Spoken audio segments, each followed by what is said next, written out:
good to see you here. We are 5 minutes before our official start time. So it is a good time we're around together for a while today. So the training itself is 2 hours, cut like 10 minutes before the end to take a potty break, refill our beverages. And then our coaching session is immediately after. So while I'm making sure the tech works, is the volume okay? Because my mic is yet again in another location. Okay, cool. Cool. If it gets too loud or weird, please turn on your mic and tell me, because I won't always be able to track the comments. So feel free to interrupt me if something is happening with the tech. Like I forget to share my screen and I'm supposed to be showing you a formula or something like that. You can just interrupt. We're a team here. I have 3 drinks on my desk, so I feel prepared for at least hydration. And I'm really, really excited to walk through today's lesson, because while it will be a bit of an emotional roller coaster, there will be highs and there will be lows. We are ending on highs, and you're going to walk out with some really powerful, actionable steps that you can start taking that are based in facts, not the kind of stuff that we can tell ourselves while we're laying in bed at night worrying about life. So everybody get yourself situated, get your beverages. Welcome. This is the presentation because it involves math and formulas that I usually feel the most intimidated for. But it just so happens that I'm in the second half of my cycle. So I've got the progesterone coursing through my body and I feel calmer than usual. So that's good. Less nervous.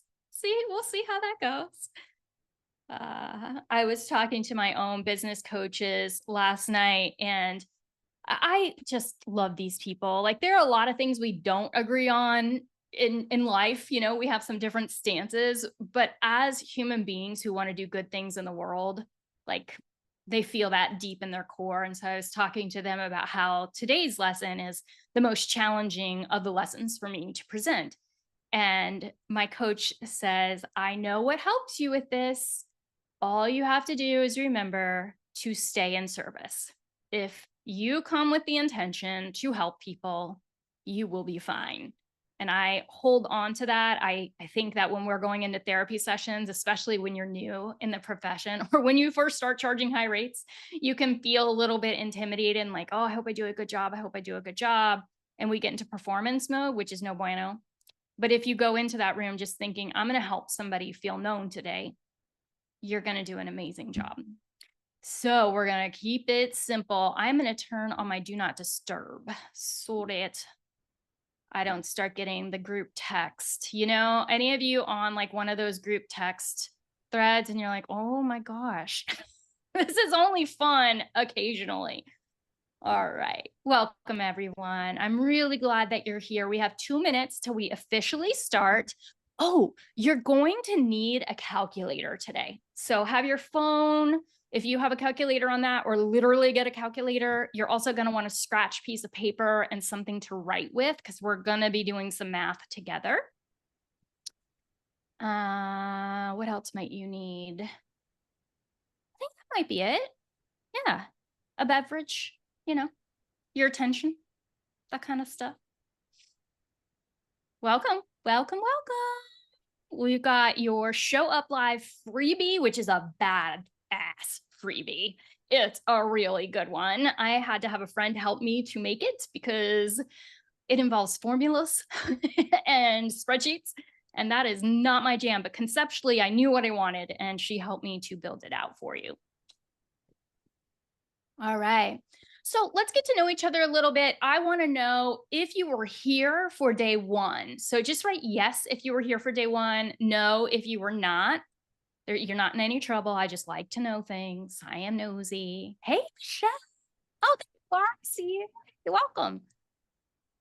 All right. Yay or nay if you were here. Okay. This is super helpful. One thing you guys are going to recognize, I ask a lot of questions and want your comments in the chat. So it really helps me to make sure that we're spending the time in the right places for you and like moving through stuff that you don't need a lot of depth in more quickly. So please engage in the comments.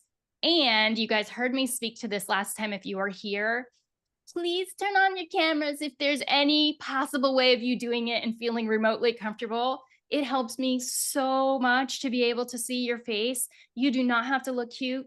We were just having a mastermind meeting yesterday and we had people in curlers. We're chilling. You're here to receive and to do some math.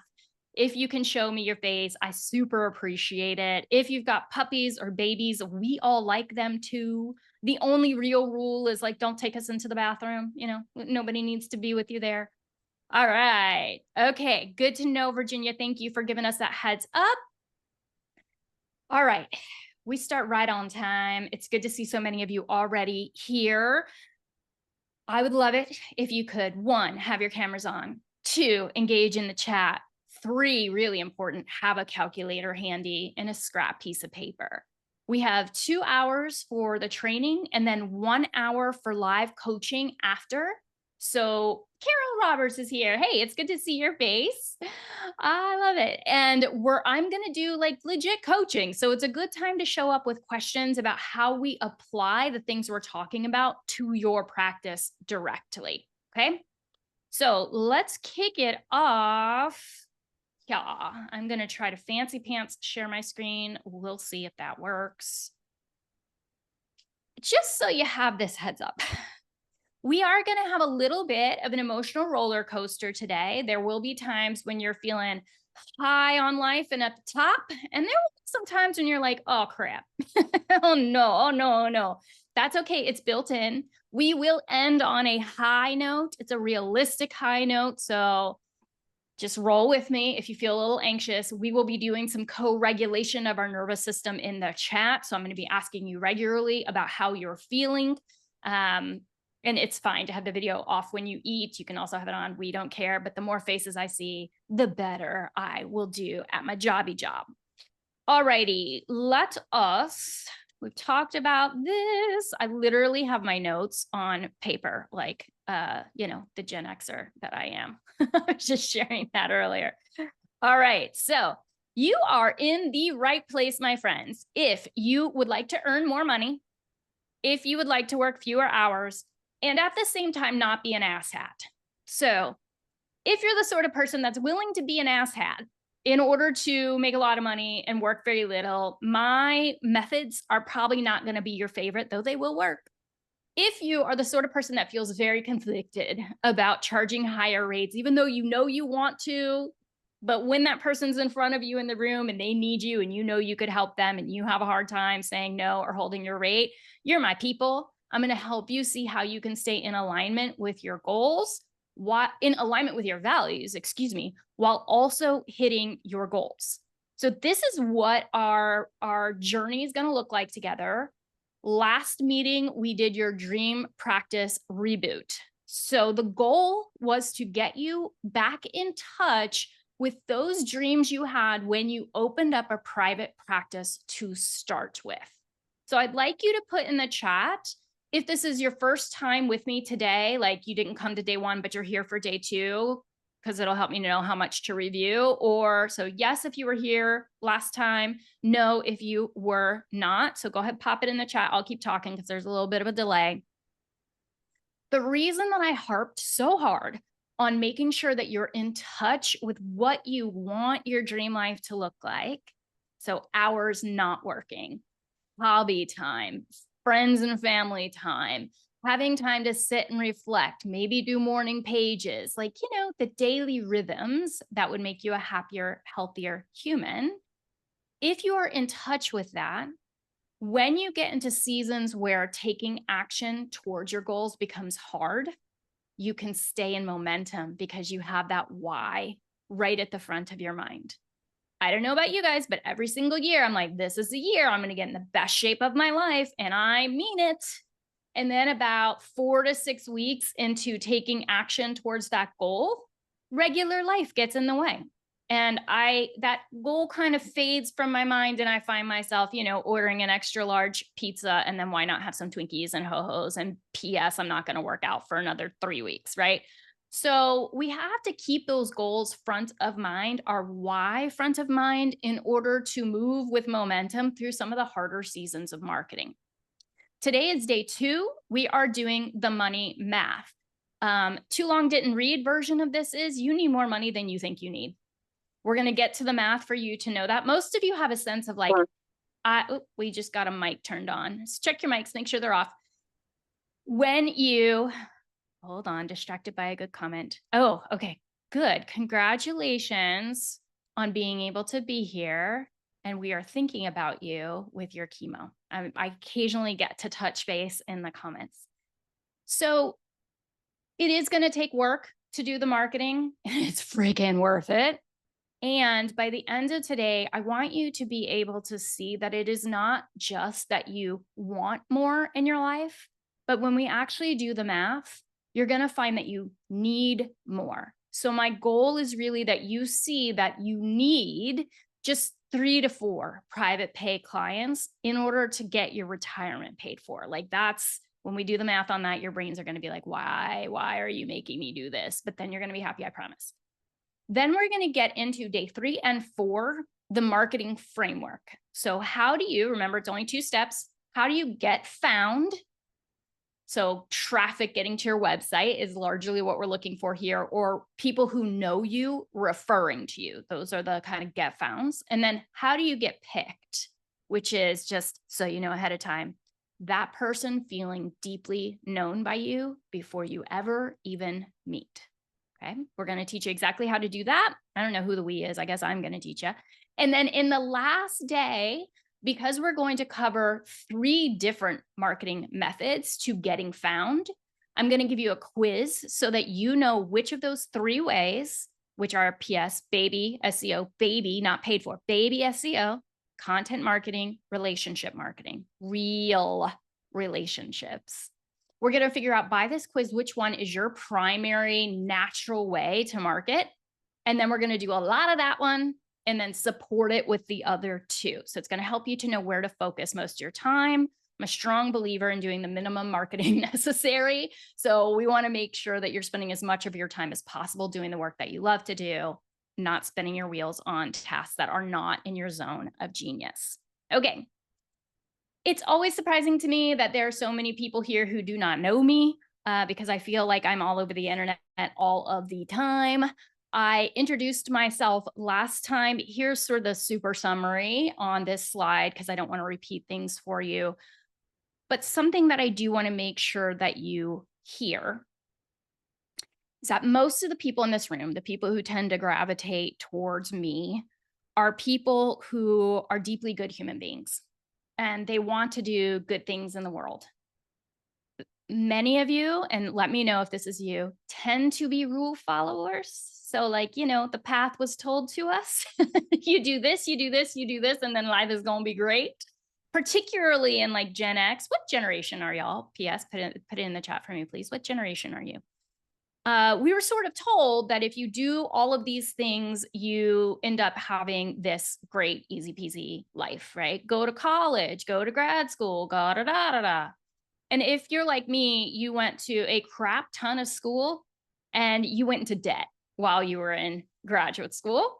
And then you probably worked for nearly free on practicums or free. You then probably worked for free or nearly free on internships. And then if you're like me, you were just a glutton for punishment. So you also went to a residency where you spent more money in gas than you got paid by the residency, right? So while we were doing all of the things that we were supposed to do, we were probably accumulating a lot of debt. Where people like one of my good friends back in the day, he was working for Staples. Let me see if I can see you guys. Okay. He was working for Staples. And so by the time I was 24, I was already like 100 G's in debt with my grad program. And he had already put probably close to 100 into his retirement savings, right? Because he was working a regular job.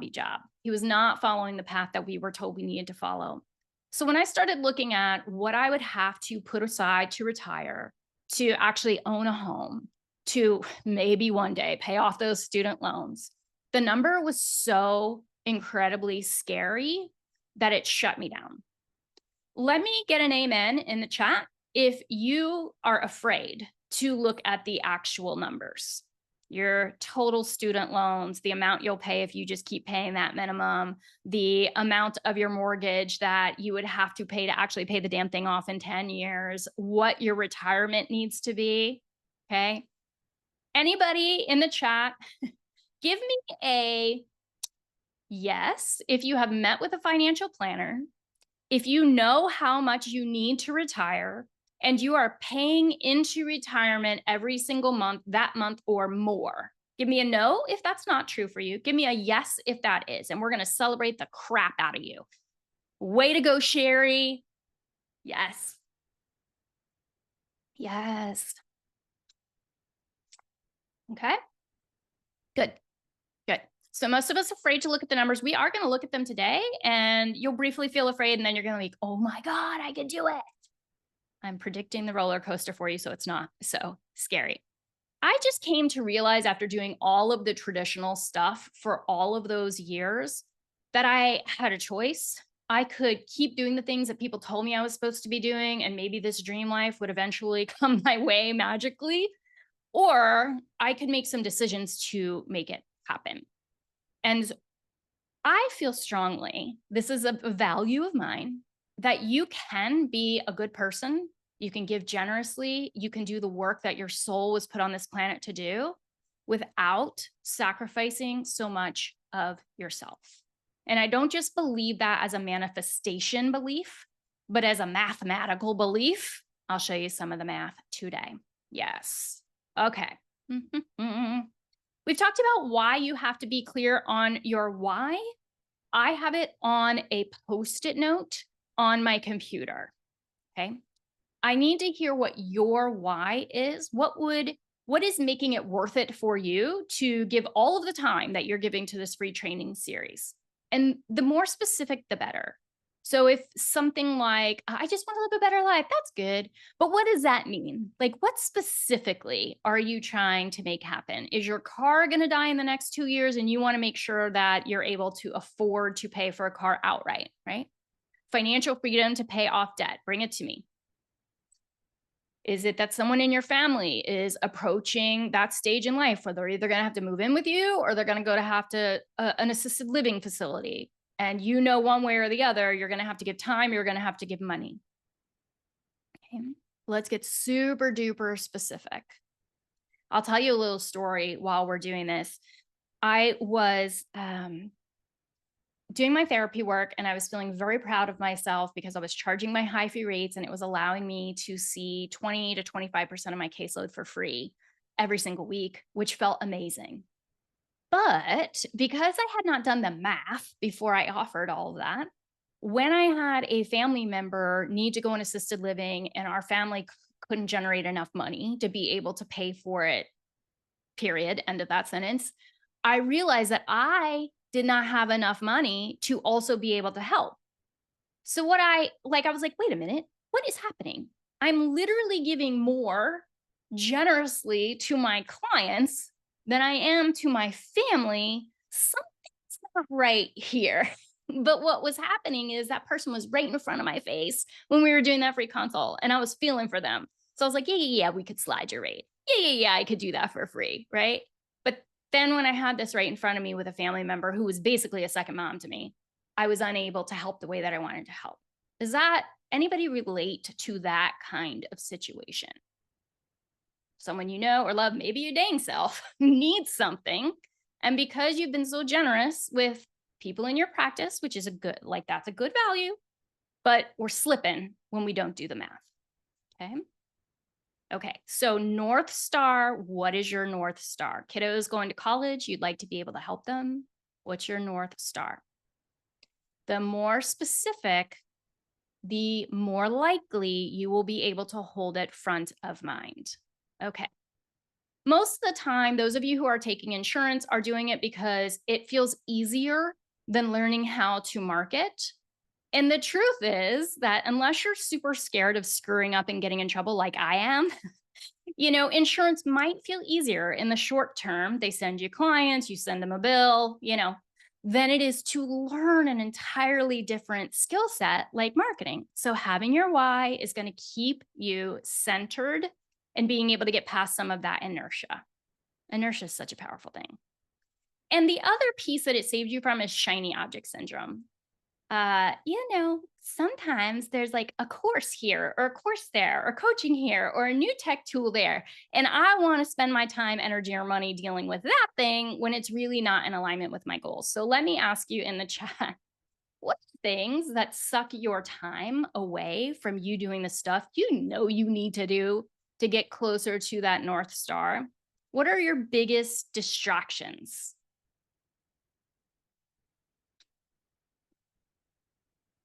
And those of you who came in a little later probably did not hear my plea to please, please, please turn on your cameras if you are willing. It helps me do a way better job because I can see your face. It is intimidating to talk to a screen of blank faces. And I will start speaking really rapidly when I do that. And then nobody likes that. Okay. Internet scrolling, grandkids. That's a nice distraction. Shiny object CEUs. Yeah. Anybody sign up for yet another certification? You're like, I definitely have to get certified in that technique to be good enough, right? Lack of confidence, internet scrolling, paperwork procrastination, low energy and overwhelm, not knowing if it will actually work. So, not wanting to put in the time if you're not even sure the dang thing is going to work. Yes. I have a 2-year-old that takes most of my time, and I feel bad to assert my need to create time for work stuff. Yes. Yes. Other responsibilities have taken most of my time. I'm in a space to reevaluate where my time goes. Oh, I like that. Scrolling, anxiety about it not working, feeling like my time disappears, and then I need to be home. Yep. Fear of failure. For those of you who end up deciding to take my paid for course, we have a productivity mini course. That's one of the bonuses that we offer because same to all the things that you're saying. So I've done a whole lot of work around focus and productivity, especially for novelty seeking little brains like mine. Let's see, why are you not showing up on the screen? Huh. Strange. That slide's not showing up, even though I'm highlighting it. That's odd. Well, I'll tell you what's on it. It is going over our core beliefs. I'm afraid to click buttons and it do something weird. And some of those core beliefs are, this works for other people, not me. Right? I'd have to be a crappy person to do this. And these are core beliefs we covered last time. It's too hard or it just won't work. So what tends to happen when we get into those core beliefs is we think, okay, marketing isn't going to work because for some reason, I believe Archie's here. Those people can have private pay clients, but not me. Or marketing's not going to work because I'm not good enough to charge higher rates. Or marketing's not going to work because there's not enough actual clients out there who will pay privately. You'll remember we debunked all of these myths last time with facts over fears. So what we tend to do is we think, okay, but I still need to make more money. So what am I going to do? I'm just going to see more clients. I'm just going to see more and more clients. How many clients are you guys seeing per week on average? Pop that in the chat for me. Because what the research shows, I'm continuing to talk, but I want you to pop it into chat. What the research shows us is that anywhere between 22 and 25 clients a week is a predictor, when you're seeing them consistently, is a predictor for burnout. 22 to 25 a week is a predictor for burnout. And I don't mean like burnout, like I'm tired, I need to take a vacation. I'm talking about burnout, like leave the field. Has anybody in here been tempted, feeling like I'm so freaking exhausted, maybe I just need to leave altogether? I'm gonna go work at a garden center somewhere, right? When we think about accessibility, so this is a thing that high horse, I'm telling you right now, I'm going to be on it. Am I sharing my screen? No. Okay. Something I feel really strongly about here is accessibility. And if the best therapists are racing around seeing 20 to 25 clients a week, and they burn out 10 years into their career, we have somebody who could have been in the field for 50 years, helping people for 50 years, burnout in 10. So accessibility has to be paired with sustainability. We have to be working in a way that we can healthfully continue working in that way decade after decade after decade. The work should continue to enliven us, not make us drained and tired. Okay. Does that resonate with anybody? Is anybody feeling like your practice is currently already in a sustainable place? Like if you could just keep doing it like this forever, you'd be good. Or anybody feeling like if I don't change this, I'm going to be outie in the next 3 years. This is not working. Let me know. I'd be okay, but not good. Getting there, but not quite. Okay, want to get up to 18 clients per week. Awesome. I want to increase my ideal clients. Erin, your name looks so familiar to me, and I'm just wondering if I've seen you in other trainings. Okay, increase ideal clients. That's what I like to hear. So then what we see happening, the second piece, go back, is people are like, okay, I know I need more time. I'm going to outsource the marketing. And I'll spend a lot of time in our next one talking about what pieces of marketing it's a terrible idea to outsource, but I am really curious because I'm nosy. Have you tried to outsource any marketing so far? Like, have you hired somebody to do a piece of your marketing? And if so, pop it in the chat. A lot of times people will pay for ads, or they'll pay for SEO support, or somebody to build their website, somebody to write their copy. I have a web designer. Okay, some copy coaching. I'm a fan of copy coaching. That can be useful. Okay, sweet. Ooh, please remind me if you're coming to any of the coaching sessions, if you are with Brighter Vision for your website, will you please remind me of that so we can talk a little bit about that because it's important. Okay, help to build my website. Okay. So what we typically see with outsourcing marketing, and I'll cover this briefly because we'll go in depth later, is that the way that therapists have to market is so different than the way other professions have to market. So when we hire it out, it ends up being ineffective. And I'll give you a couple of quick examples. So a lot of people will hire out SEO because honestly, like it's not that fun to do, you know, it's kind of boring and it's tedious sometimes. So they'll hire it out. But when you hire out SEO, the way that they are trained to help you, so they're not trying to scam you, they're just trying to help you the way they help everybody else, they can get you found in your city. That's it. They don't know how to get you found across your whole state or across multiple states or in other countries. How many of you only want to see people in your own city? No, most of us are doing telehealth, right? Like at least part of our practice. And most of us are probably in middle class. And so we're looking for people who can pay higher class. What a stupid way we put that.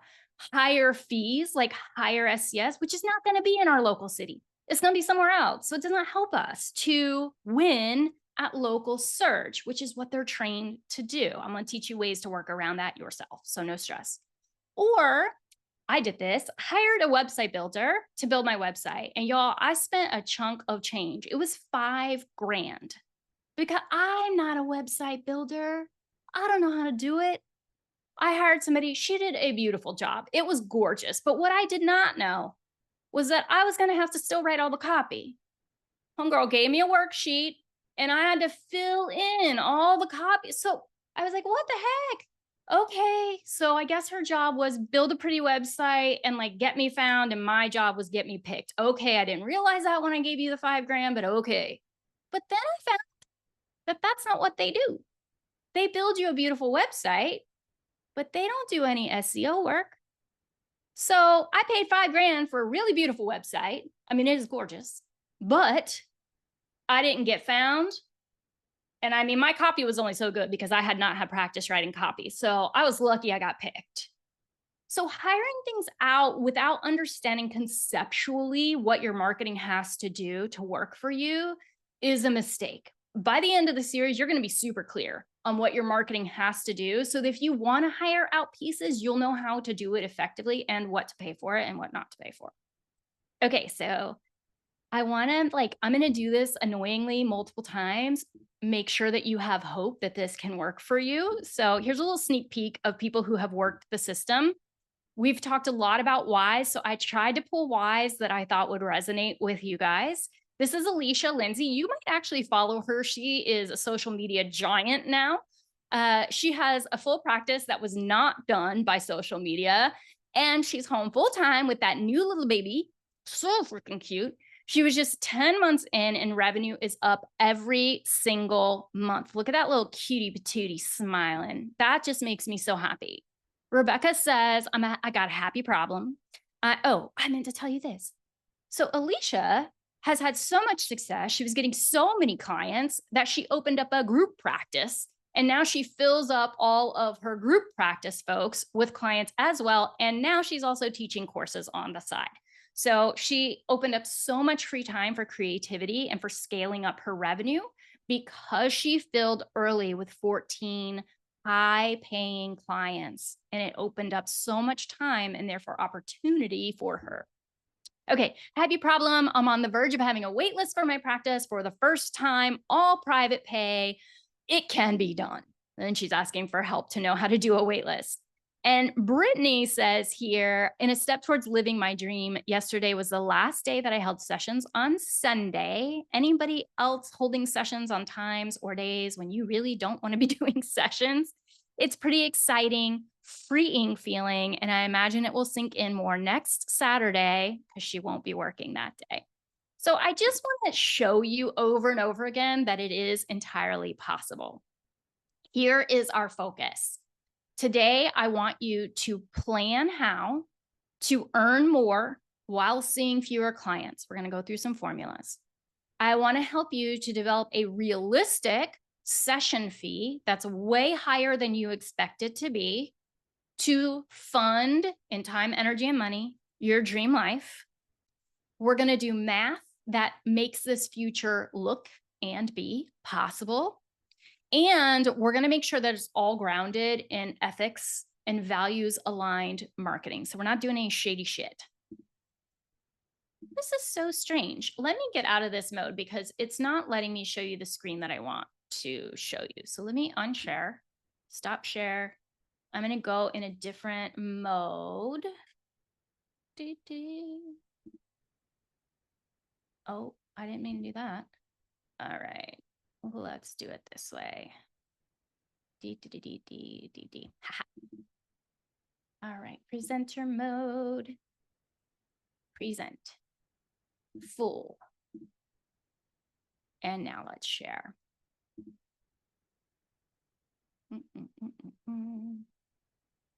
Screens. This. Bam.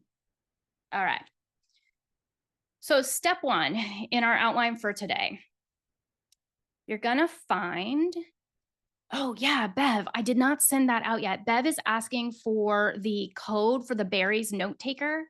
If you're hanging for the coaching session, remind me and I'll pull it up and then we'll also send it out in an email. Chantel, I have not forwarded you this email with the code, so I need to do that too. So we'll put it in one of our summary emails. So first step is we're gonna identify through a little fun math. It's really not fun math, but we're going to identify through a little bit of math that getting at least 3 private pay clients is a need, not a want. Most of you probably haven't done the math to realize that yet. The second step is we're going to look at the obstacles you may be dealing with to actually get that number so that you can take strategic action. And then we are going to start making moves. So you're going to understand that this is necessity, not selfishness. So any of you who are like, I don't want to charge that rate, that would be selfish. Suddenly you're going to be like, I have to charge that rate if I'm going to pay down my frigging mortgage. That's different. And then how to. So the steps that we take to get there. All right. We have talked about allowing yourselves to dream more. We've talked about what it is that you are looking to get out of that dream. And then last time I had you do this little slide, right? Oh, the coaching's free, Susan. Coaching is free. We do it free during these launches. So the question was, if only I could blank, I would blank. If only I could get the support of my spouse, I would be able to earn a little less while I'm working to put my marketing in place to earn a lot more. Or if only I could get past my fear that uh, people are going to see me online, on my website, in relationship marketing, and think that I'm a loser. If I could get past that, I would be willing to talk to people about the work that I love to do. If only I could charge much more and have clients find me without doing so much work. I could spend time with my family. Okay. What have you got? And Susan, you just have to stay. We're doing coaching after this session today. And then I have in your calendar invites all of the other coaching we're doing in this next month for free. So you can attend any, all, one, however many you want. So what is yours? Mine was, if only I knew how to market, then I would. I did not have mindset issues about asking for the rate. I mean, it was intimidating and I didn't want to do it, but I really knew what I wanted in my life. So I was like, okay, but this is the rate I have to get if I want that in my life. But boy, was I afraid of what other therapists were going to say. I didn't know what the hell I was supposed to do. I really thought networking was the only way to do it. And I hate networking. You wouldn't know it from engaging with me here, but I'm very introverted. So these little one-on-one small talk conversations made me want to throw up. I hated the idea of doing that. Sherry says, if only I could decrease my caseload, I could take better care of myself. Cece says, if only I could figure out marketing, I would feel more encouraged about my business. Teddy, if only I could find my niche after burning out on trauma and PTSD, I could love my job again. Yes. I am on a hiatus from my practice that I think I'm on year 3 of. I was like, oh, I'm going to take a sabbatical, and that sabbatical has continued. And I know that when I go back, I will not go back to trauma work. I've done trauma work from the time I was 17 until I was 47. And I loved it. I really thought that I was a special little snowflake who would never burn out of trauma work because I loved it so much. And y'all, I burnt out. It was a heavy load. And I had started carrying, I think because I was in private practice, when I worked at agencies, I didn't carry it so much. But in my private practice, I just carried much more responsibility internally. So I would go to anxiety treatment. That would be what I would pivot to from trauma, because so many of the techniques and the theory works the same. You know, we're doing a lot of regulation of the nervous system. If only I could have 18 clients per week, then I would take a vacation. Yes. If only I didn't have to work full-time and part-time at the same time, I could feel so much more satisfied in my life. Yes. Are any of you guys the sort of people who, even when you have time, you tend to fill it with work? Is anybody who does that? Like you, I love seeing the no's. That's great. I'm one of those people. And it's not because I don't like having life outside. It's this weird, it's like, how to describe it. The inertia of being at my desk and working is hard to break away from it. I enjoy it once I'm having fun or gardening or whatever the heck I'm doing, but it's hard for me to stop. Anybody else have that experience? It's like hard to stop. So what has helped me, Archana is saying the same thing. What's helped me is actually scheduling in fun. So I schedule like, oh, there's that fun like dance class. Okay, I go to that on Wednesdays at this time. Oh, Thursdays is the night that I'm going to cook for my family. And so, you know, on this day of the week, I'm looking at cool recipes. And on this day of the week, then I cook. I'm pretending like that is ever something I would find fun. I hate cooking, but let's keep going. Let's pretend, right? So some of you are these kind of obsessive, compulsive overworkers. And if you're like me, sometimes that gets in the way of you scheduling and doing fun shit. And so you just keep filling the time with work. And sometimes because it's more compulsive than it is strategic, you can fill that time doing the wrong kind of work. I do it all the time. So frustrating to me. The number of times I have rebuilt these stupid slides that nobody cares what they look like. They just want the teaching, right? Nobody cares. My coaches' slides are literally just black and white. It's just text in a white background, right? So we got to watch that if you are that sort of person, that we are making sure that we have a Post-it note on your computer, keeping your North Star front and center, so that if you are compulsively working, you're working on things that move the needle and not working on crap that does not. And that we are building into your schedule things that are so alluring to you that you can break the magnetic hold of that computer on your life. All right, I see another one here. If only I could feel safe breaking up with insurance, I could build a well-paying practice. Haley, if you were here on day one, you guys all got freebies. There were 3. One of them was the insurance breakup method to show you which insurance to break up with first. We don't typically want to do all of them all at once because, safety net, but it can be difficult to figure out where to start. And we figured out a little math for you to know where to start. So that's in your freebies. If you end up joining the paid for course, we have all the freebies in there. So I know that for some of you, it's super motivating to move towards dream life stuff, right? For others of you, you're more motivated by the stick than the carrot. So I just want to make sure that I'm highlighting both of them. I tend to be like motivated by the hopeful stuff when I'm in a good mood. And then when I'm not, I need the stick to motivate me metaphorically. So this is why I'm torturing you with this slide. If you do not make a change, what is it that you worry you will regret later in life? What do you worry if you just keep doing it the same? I know most of us think that if we just keep doing it, eventually like things will change. It's just not been my experience that it goes that way. Like all the little novels that we read where somebody just inherits a little bookshop on the ocean and also $50 million and they start their new life and it's wonderful. Like that doesn't really happen. So what are the things you would deeply regret if you just keep letting things happen the way that they're happening now? What did this say? Oh, Misty, money will be the reason we didn't have another kid. Oof. That is motivating, right? Not having the health and energy to do the dream things and enjoy retirement. Less time with my kids and grandkids, compromising my health, losing out on time with family, not being able to help my son with college. Okay. I want to just sit with that for a minute.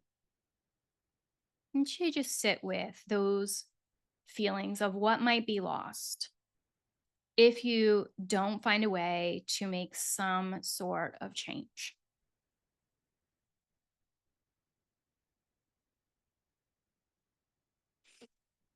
Because for me, this can motivate me to know how to begin to make change. Because sometimes we say in our minds, like, oh, I would spend more time with family, for example. And then we think, well, I'm going to market hard for a year, then I'm going to have the time, then I'll spend it with family. And that's great. I want you to do that.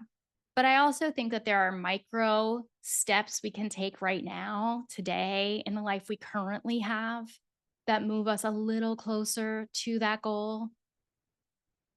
And if there's something in your life right now that this week, you could do something a little different than your habit that would be more in alignment with regretless living. What's that one little micro thing? Just one tiny little micro thing that you could do this week. Pop it in the chat. The thing that immediately comes to mind to me is, oh, this is so annoying that this is what comes to my mind. My husband's super active. Like we're both almost 50. He's super active. And like when we go traveling, he can hike forever. And, I'm all in, I'm tired. And it makes me sad to think about losing out on some of those quality time events with him, those memories with him, because I just can't hang, you know? And I don't want to miss out. I don't want to miss out on seeing a cool waterfall in Glacier National Park because I couldn't get there because I don't work out. So the micro thing I could do this week is today, after our coaching session, instead of sitting in the house and obsessing about like, what could I do better next time? I could get up and go to the gym. Okay? So micro step that you can take now, getting caught up on notes. Yeah, let's make sure, Cora, and if you're staying here for the coaching session, we talk about how you can use AI for notes. Because if you're down with it, it can really, really, really, really cut them in half, cut them in a quarter, cut them in an eighth. Pencil in walks throughout the work week. Do it now. Pop them in your schedule right now. Let's take that time. What else? Get caught up on notes. Could we make that even more specific? So could we say, I am going to complete notes for X client this week? While you're popping those in, I'm going to tell you a little hack for notes. Okay. So besides the note-taking software that we'll talk about, I would find that with my notes, I freaking hate doing notes. I would have in my head like that 5 minutes that I had between sessions after I peed. I was like, I'm not going to be able to write it good enough. And and there was also just, I didn't want to. And so I would kick it to the curb and I'm going to do it at the end of the week. I'll catch up on all of them at the end of the week. And then I'd sit down to do them and I'd have a 3-hour block, put on my Netflix. But because I had a 3-hour block, then I'm like really making them way bigger and more complete than they need to be. Like nobody needs that note. So here's what I learned, but I also really want them to be high quality. So here's what I started doing. I said to myself, okay, self, you get to obsess about, I'm going to make up a name, Lindsay's note one time. You can write the best damn note you want. So it's going to include like all of her presenting symptoms, the conceptualization I have, what we need to be working on over the next year, like all the things. It was a beautiful note. And then every single session, I duplicated that note and I changed 2 lines. What did we focus on today? Now, what we're focusing on for the year was still in there, but I just copied and pasted whichever part we were focused on that week. And what we focused on today was BINK. And then client responded well to interventions because insurance, right? So that's it. So then I had my little goals met of, I really want a good note, but also I want it to go quick. And a super secret insider trick, if you're using EHR and you log into your previous session note before your appointment to review it, hit duplicate. It will duplicate that note. And then you have hit the statutory little law thing that says you have to have started the note within 48 hours. I don't know if your state says that. My state said that. You have to have started the note in 48 hours. Didn't know that. So then bing, check, it's already started. Now, hopefully I get it done in the time limit, but that really saved me a crap ton of time. So I want you to reclaim your time. Okay. I can't help but give you little tips. Thank you so much to everybody who has your camera on. I really appreciate it. I know how much easier it is to not have it on and to be able to multitask. Don't multitask. This shit's important. So regret can be a compass to have you right now today taking the micro actions that you want to take. You want quality time with your kids, so they're tugging on your pant leg and you're like, oh my gosh, I have so much to do. Just sit down on your booty for a minute and do some quality time. That counts. I shared with you guys last time the story. Some of you are new here. This is important. My ex and I were together for 13 years, and we shared a value of novelty seeking and discovering new places and traveling the world. And he was also a sailboat captain. So obviously, our goal was to get a sailboat and travel the world and circumnavigate. It was going to be amazing. And we talked about it incessantly for 13 years. We went to boat shows twice a year. We would pick out our dream boat that year. We would have Excel spreadsheets of all the things we'd want or not want. I mean, we spent quite a bit of time on this dream. And then I'm just staying out of bitterness. Hold on. Things ended. It was all his fault. Things ended. And we had been, putting it off. Oh, we'll live our dream life. We're going to do it. We're going to save money. Blah, blah, blah, blah. Waiting till things got perfect. And then shit hit the fan and I had to leave his ass. But within the week, he had bought the boat. He was on the boat. And some hoochie mama was also on the boat on the seat that I designed. I'm sure she was a very nice person. So I decided that was not going to be how things went down. It really troubled me that somebody who could behave in such crappy behavior could get the reward that we had been dreaming of. And here I had been like doing the march of all the things that you're supposed to do in the way you're supposed to do them. And then So is there anything in your life that you could tap into? We all have like some negative feelings, bitterness, resentful, whatever.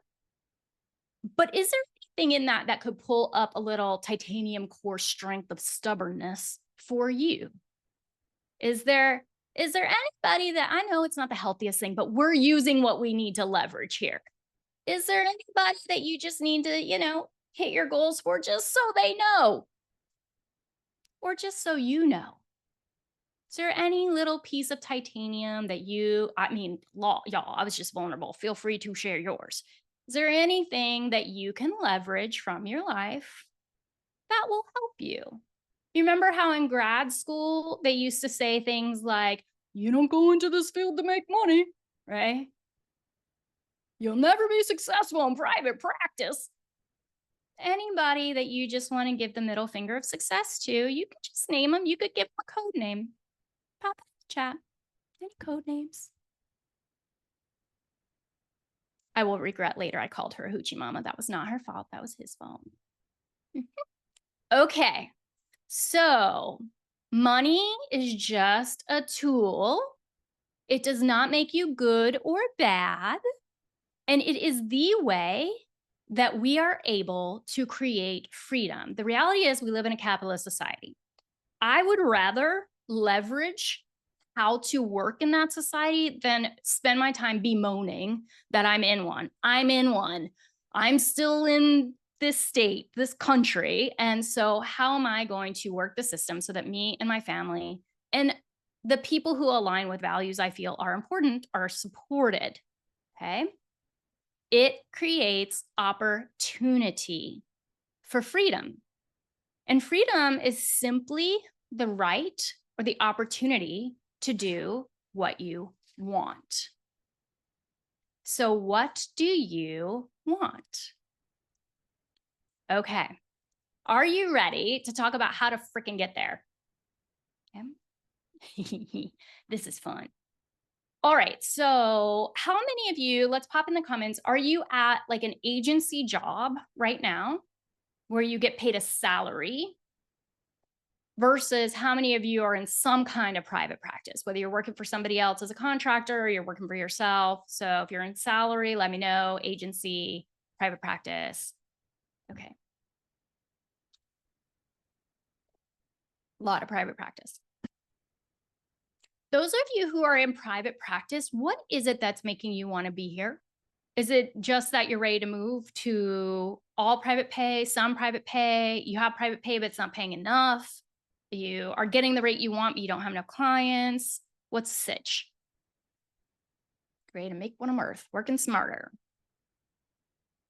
Okay. Yeah.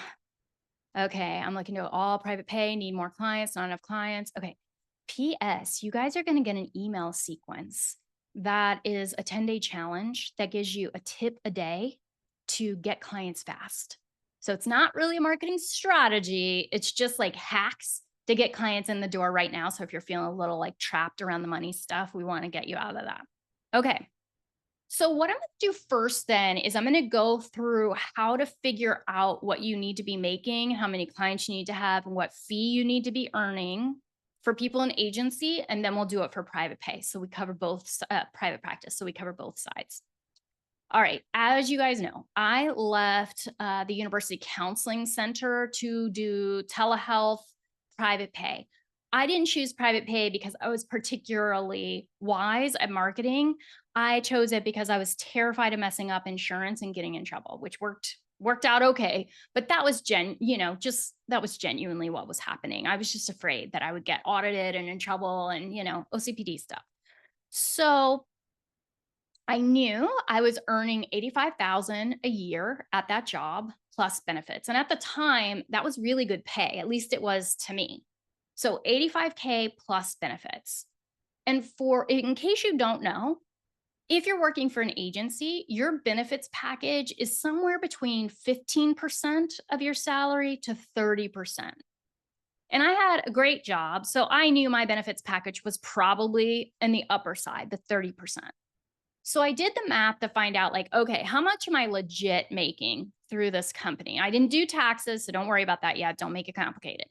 So 85K, I took 30% and figured out, okay, in total, these people were paying me $110,500. And I thought, how the heck would I make that in private practice? I'm never going to make that much money in private practice. And remember, this is like 10 years ago now. So things were a little like different in terms of the economy. That seemed like a lot of cash. And then I thought, well, let me do the math on this. So 110,500. If I were to do the math and divide that by the number of weeks that I work, so let's say 52, and then the number of hours that I work, what the heck is my hourly rate? Guess what my hourly? It was $53 an hour. $53 an hour. I have my doctorate. I went to residency. I'm 200 grand in debt. And I'm going to get out of that with $53 an hour. And the point is, like, sometimes the numbers don't trigger your brain to think about things correctly until you actually do the math. So if you are working for an agency, I want you to do this math now. And if you've worked for an agency and you're down to do this math, let's do that too. So here's how we do it. And you can take a screenshot of this if you want, so that you have this, later if you want to go back to the formula.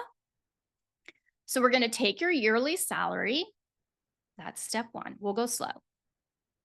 And then you're going to figure out, like, what's my benefits package worth? So you'll take your yearly salary and you'll multiply it times either 0.30, so 30%, if you think your company is like giving you a robust kick butt benefits package. So that's your FICA, your retirement, your insurance, all the things.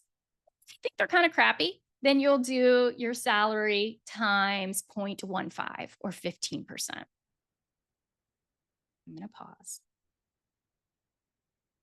Pop in the chat what your estimate is of your benefits package or your past benefits package if you were in an agency in a past life.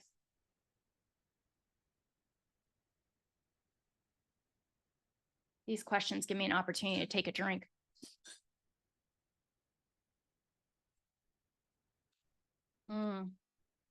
Sabrina was making $34 an hour.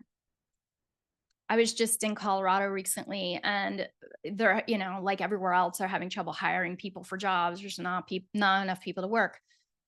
And they were paying the guy that was checking us out $25 an hour to check us out at the grocery store. And I'm like, oh my gosh, like, but I know a lot of therapists who aren't making that much.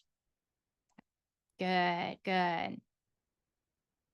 So then we're going to add together your salary plus your benefits package.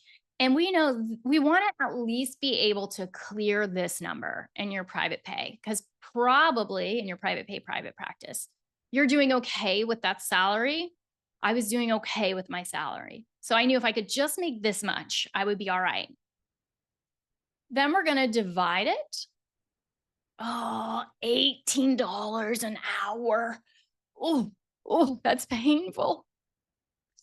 Then we're going to divide it by the weeks in the year, which is 52 weeks. Divide it by the number of hours you work for them. So I just put 40 hours. And I got my hourly rate. So let me see what your hourly rate is. Take your time and do the math. I'll wait for you.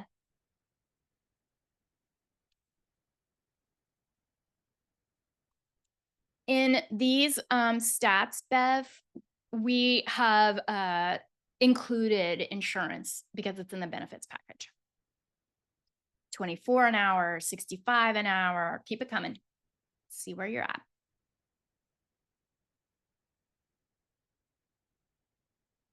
$53 an hour. And for those of you who've already done that math, can you tell me how it makes you feel? I felt pissed. I felt pissed. I felt like I had been like so happy with my jobby job and feeling like I was doing great. And then when I looked at that number, I'm like, what the heck? What the heck? Sad, insulted. Yeah, insulted. Yeah, that's how I felt. Like I'm worth more, disrespected, unappreciated, disrespected, unappreciated, devalued.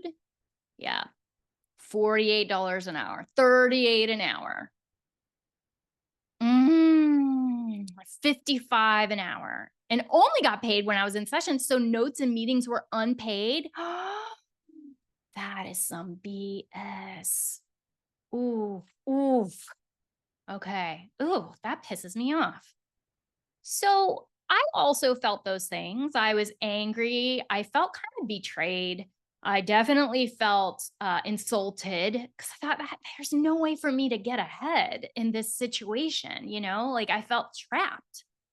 And so after that initial feeling of defeated, I was like, hold up. So what that means then is if I saw 20 clients a week at $100, 106, I would be making the same amount in working half the hours. Now I didn't put in admin time, but you get the idea.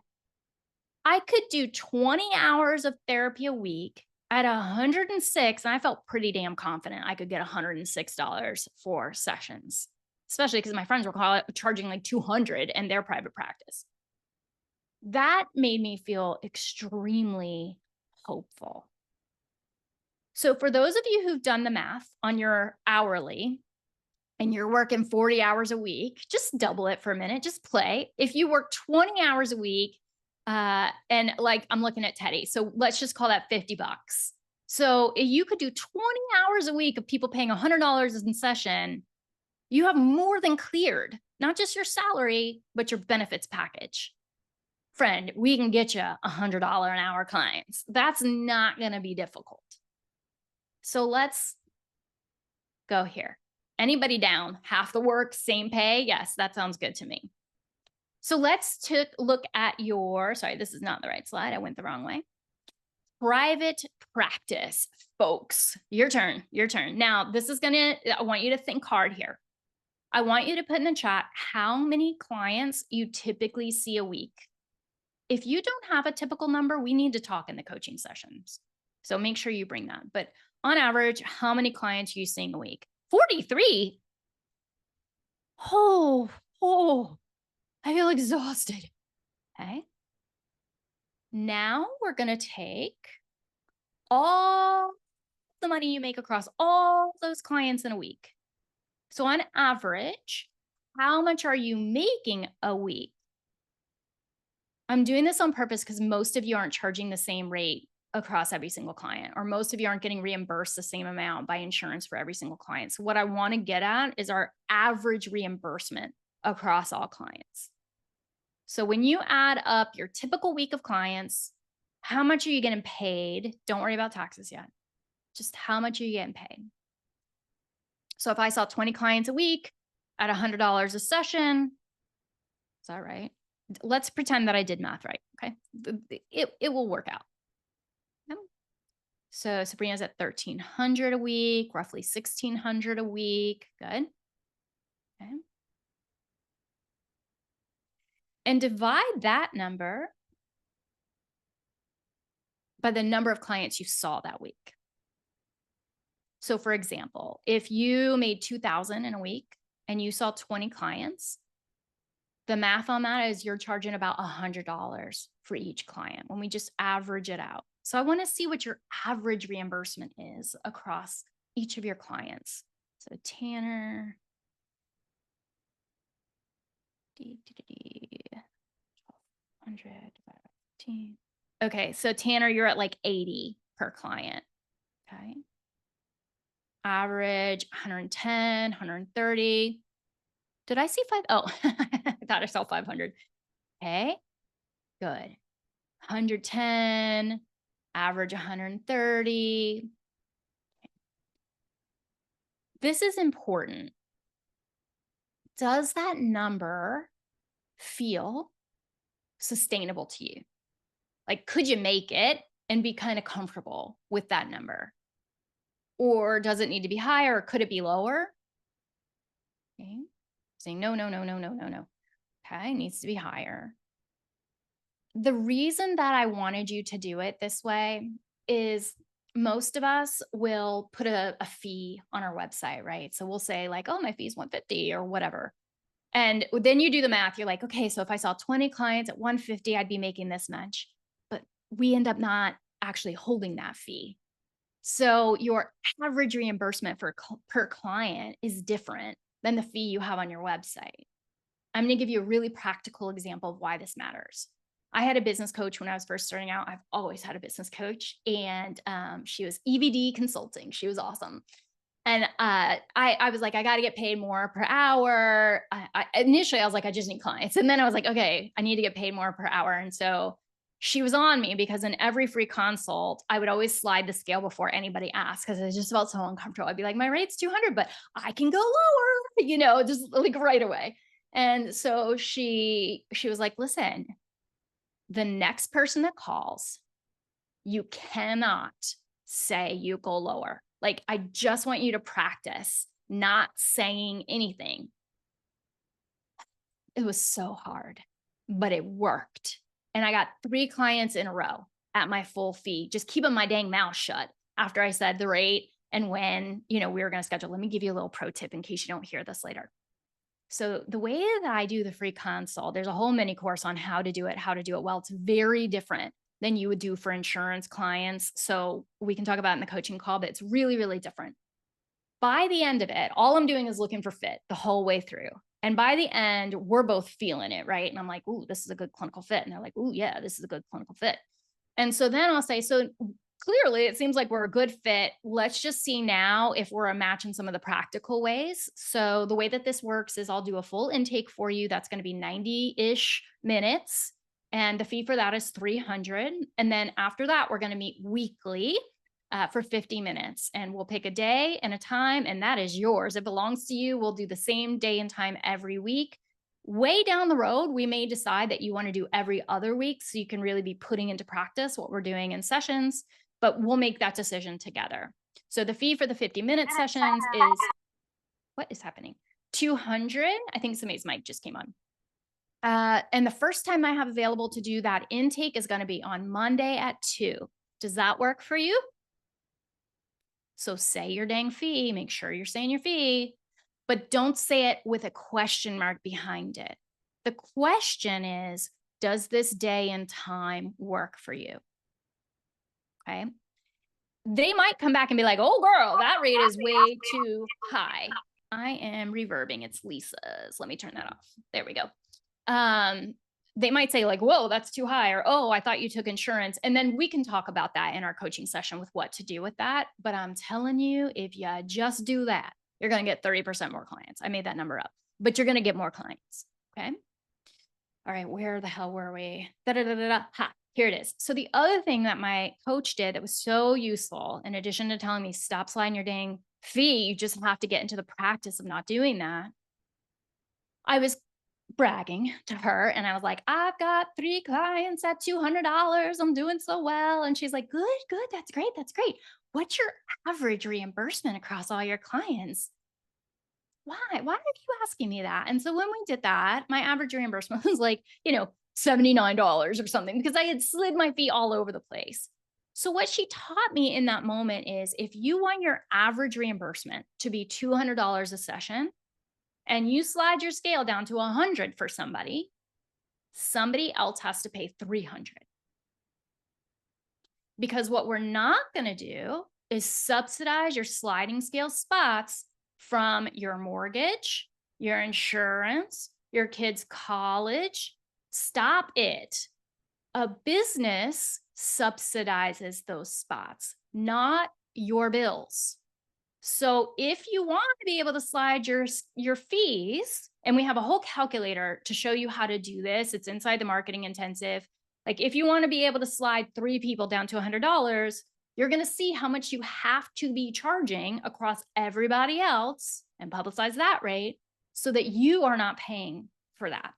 The government does not personally subsidize anything for us, right? Like, they're charging other people to subsidize these things. That's how businesses work. So that's what we want you to do. Okay.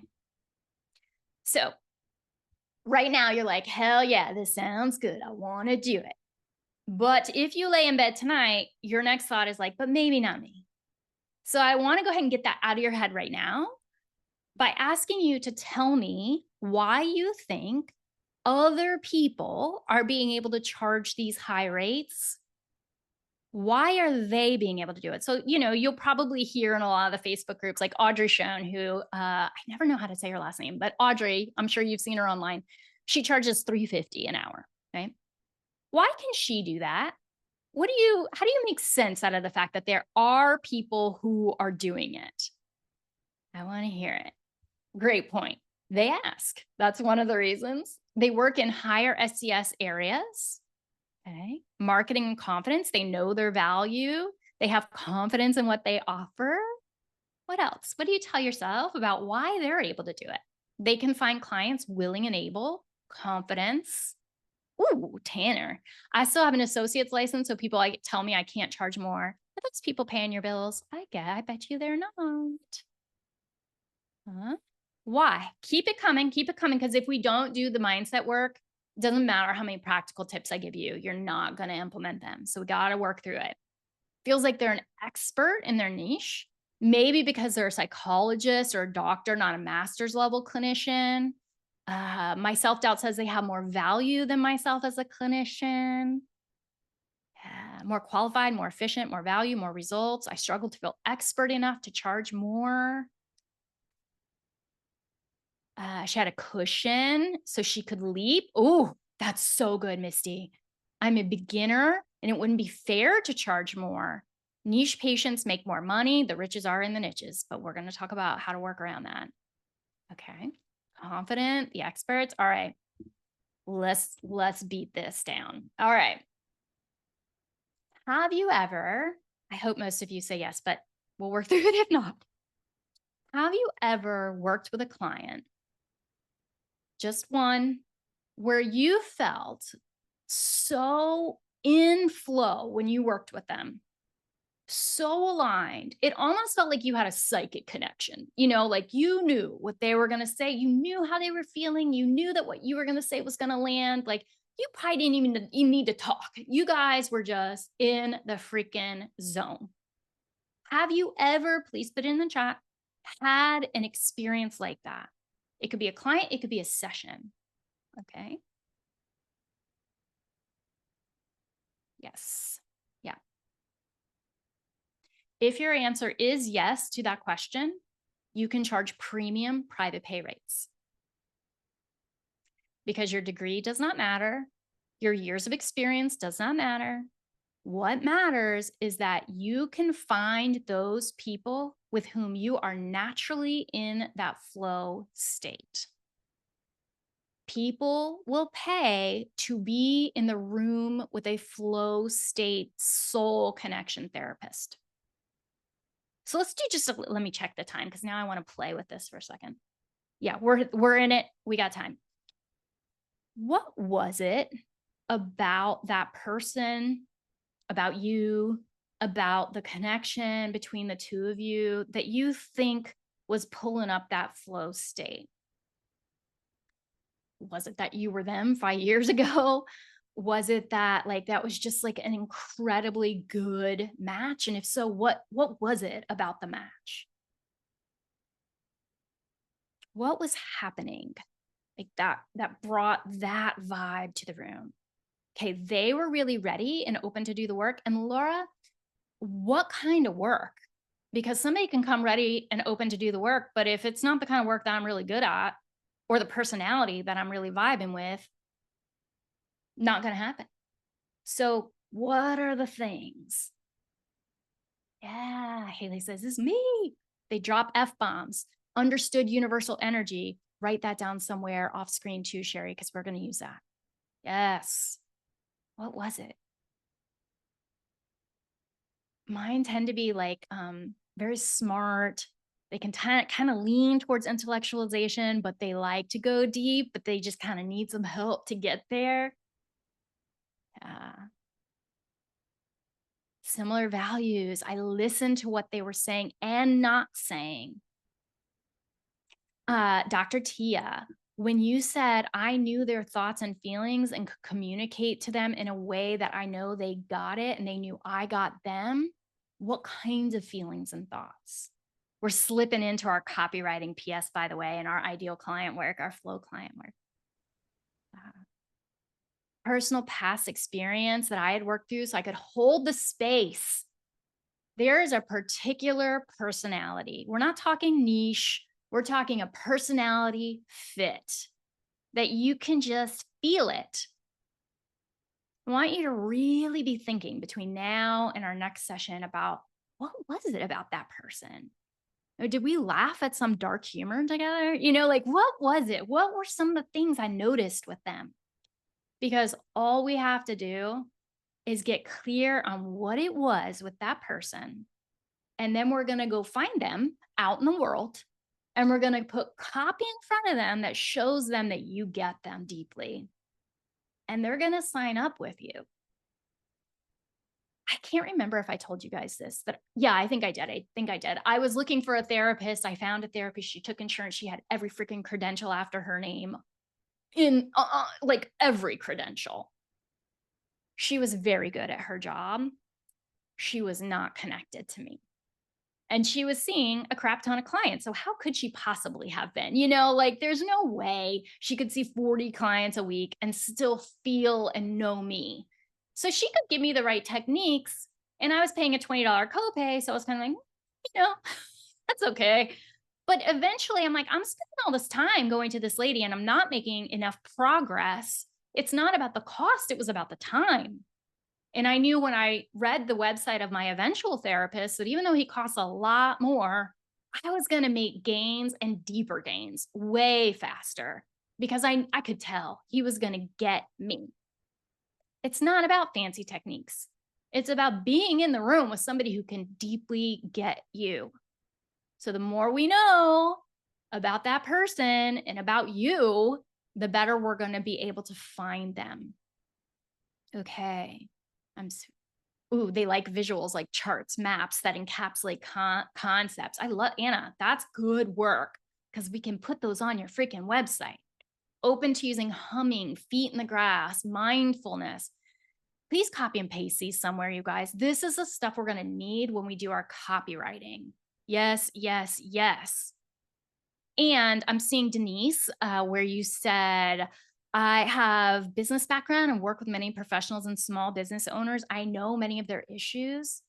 Elucidate those issues, like write them down. And if any of you are like, haven't been in the field long enough to know who my flow client is, or I've been in community mental health where I've had to see every damn body, I have no idea who I like to work with. When you start thinking back, like a little hack to who you were 5 years ago, a lot of the times we're attracted to our former self in clients, the person we were 5 years ago, the person we needed 5 years ago. So you can use that little hack to write some of your copy. And in case anybody's like, ooh, I don't want to have an ideal client, a flow client, a niche, because I want to be able to see a diversity of people. No worries. You can have as many as you want, but we have to be specific for each one. Yes, yes. Fellow ADHDer with a sense of humor, similar personality, open to the process. Yes, I can follow the brain of an ADHD person in therapy or coaching like nobody's business because this little brain gets it. I'm like, oh yeah, we're going over here. We're going over here. Okay, cool, cool. I'm with you. I follow. And I'll ask if I don't. All right. Awesome, you guys. I love when we get into copy work. I'm going to give you this hack formula that's going to blow your freaking mind. Okay. Now, so we talked about why other people can get it. Why not you? So this is mindset. Why not you? And you shared a little bit, right? I don't have enough letters after my last name. I haven't been practicing long enough.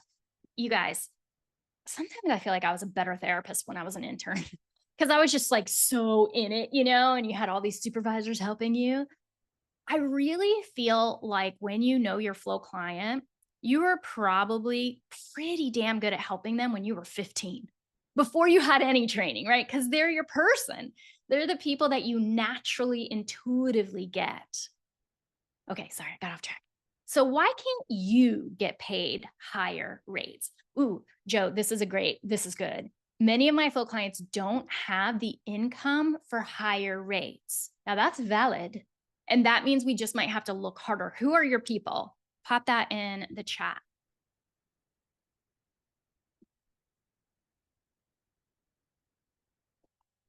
First responders don't make much. Yeah, so maybe, well, that depends on where they are. In New York, they make a crap ton of money. Like a lot, like 500 G's, some of them. See, there are always workarounds. If you can name the problem, we can find a workaround. Sherry, there are a bunch of grants for first responders in a variety of states who will pay your full fee freaking rate, no matter what the rate is. They do have a time limit, but usually it's like 15 plus sessions. And by then that person is hooked on you and will want to continue working with you. Okay, great point here. So Carly says, everyone contacting me wants to use insurance so far. Well, yeah. I mean, if I could work with my perfect fit therapist and use insurance, I surely would, right? Of course I would. I'm not just trying to give away money. So it's almost never that you're going to have somebody call you and be like, I'd rather you don't bill my insurance because I'd like to pay out of pocket, right? If we can get a deal, we want to get a deal. So what we're trying to do is not sell private pay spots. What we're trying to do is connect on a soul level and then not have the insurance that they want to use, so that the only option is for them to pay us privately in order to work with us. Now, this gets a little tricky. So what I recommend, and we can talk more about this in coaching, is if you're on every insurance, it's going to be very difficult to find private pay clients. I'm not saying leave them all. Let's go slow it down.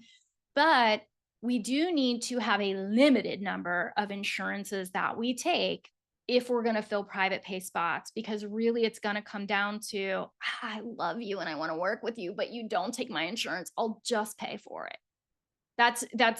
It stinks, but that's the reality of the situation. Okay, college students. So Christy is bringing up college students. The average college student is broke as a joke. I mean, I would spend $3 on a pizza when I was in college, right? But there are private universities that are expensive who draw private pay folks who are able to pay for them. At every single university, you are going to have students whose parents have a lot of money, who want their kids not to be seen in the counseling center, but to be seen by an expert, right? So no matter the niche, you can find your clients. We might just have to look harder, might be a little bit more marketing. And then the other piece is, interesting. Oh, you guys are having good ones. The other piece is, if it's a population that truly, and I hesitate to even say this because then you guys won't look hard enough, but truly they can't afford it. So I'm thinking I just love complex trauma survivors. And many of them, a lot of the symptoms that go with their picture, and I'm talking about people who were abused before they were 2 until they were like 22, right? A lot of what goes with their symptom cluster are going to be things that make it very difficult for them to earn a lot of money in a job. So cool. I will have 5 free spots for those people or cheap spots for those people. And then I will subsidize that with the rest of my practice because I don't want to be doing one type of therapy all day, every day for the rest of my life anyway. Okay. All right. Don't feel like it's self-limiting view. More, I don't know where to find, or the ones I work with well don't have money. Castro, let's definitely talk about who your flow client is because we can find people with money in any demographic, in any sort of symptom picture. We might have to work harder at it, but we can find. Okay. Sabrina says, my flow is working with addiction and anger, and it's hard to find people outside of the court system for that. And being in the courts makes it difficult for a lot of pay due to, okay, I got to tell you this story. So Lori is a coaching client of mine, and this is her jam, like addiction, anger, trauma. And she has built an intensives practice, all private pay, for folks who they have enough money. They've been through these inpatient programs before. It didn't stick. They've done a lot of the stuff already. They're ready to change their lives. They are not looking for weekly therapy. They need more like inpatient or an outpatient, partial hospitalization program, but they don't want to go back to one of those. So they are paying her to do 5 intensives across a week for 3, 4, 12 weeks, all out of pocket, all private pay, all premium private pay. These people exist. Where does Britney Spears or any of these people, where do they go to treatment if they're going inpatient, right? We find those places. We contact those places. We get in good with those places. And guess who gets referrals from those places? You. The trick here is that most therapists are taking insurance. It's like 85 to 95% of therapists take insurance. So they're not used to having to think about how to market and how to get in front of their people. So we just have to get in the habit of getting creative with our thinking. The other piece is you guys don't need 100 clients. So it's not like I saw somebody say Latinos don't have a lot of money. Okay, let's just take that on the face and assume that that's true. The demographics play that out somewhere in the research. But you don't need to be bringing in 100 people every single week or even every month or even every year. We're just looking for 15 to 20. You can find 15 to 20 people who are in any demographic who can afford to pay that rate. Okay, I hope that's feeling good. Sabrina, her name, I'm going to type it in the chat because I always pronounce her last name wrong. Okay, there you go. So we're going to do some deep work for a sec here. We've got this idea that people won't pay the rate. We need to talk about the story you're telling yourself. Okay. What I typically find is that we all have, kind, wonderful, bleeding hearts. And there's still a line that we won't go past. So maybe somebody comes in to see me and they're like, I can only pay, $60 an hour. And I'm like, okay, hey, anybody, right? Okay, I'll do it. But if let's play a little mind game here. Let's say that you suddenly got 75 potential clients contact you. And all of them were like your soul people, and they really wanted to work with you. And every single one said, I can only pay $5. Would you take on 75 clients at $5? No, of course you wouldn't, right? We all have some sort of line somewhere that's our nope line. I want to do a little work with you to figure out where your arbitrary note line is, because it's going to be related to some deeper work for you. So I will show you a little example here. Is your nope line, I'm not suffering on the daily. I can order something on Amazon and not stress out about it. I'm paying my bills. I might not be putting money in retirement, but I'm doing okay. Or is your line, I'm content enough. I may not be working towards my future goals. I may not be thinking about my kids' college yet, but I'm fine. Or is your line, I'm freaking thriving, man. Things are awesome. Of course I can give you that discount. Where is your line? Where would your no be? Where would your no be? Yes, Sabrina, you can absolutely tell her that you heard about her from me.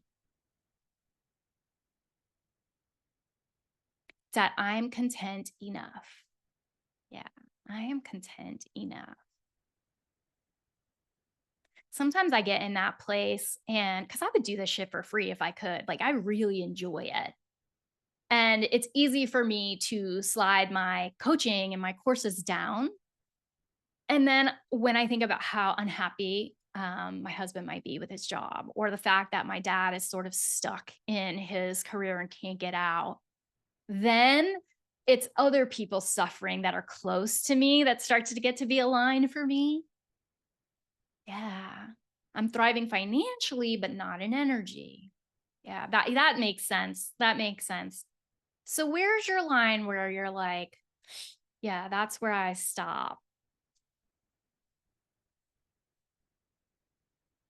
Any of you I worked with somebody just this past year who literally was going to have her power turned off, but was still seeing a client for free who couldn't pay her for the last 3 sessions. Still seeing that client.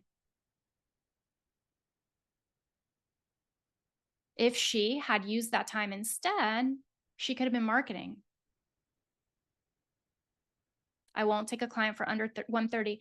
Greta, what is it that makes you be able to stick there? What's the thing that helps you hold that line?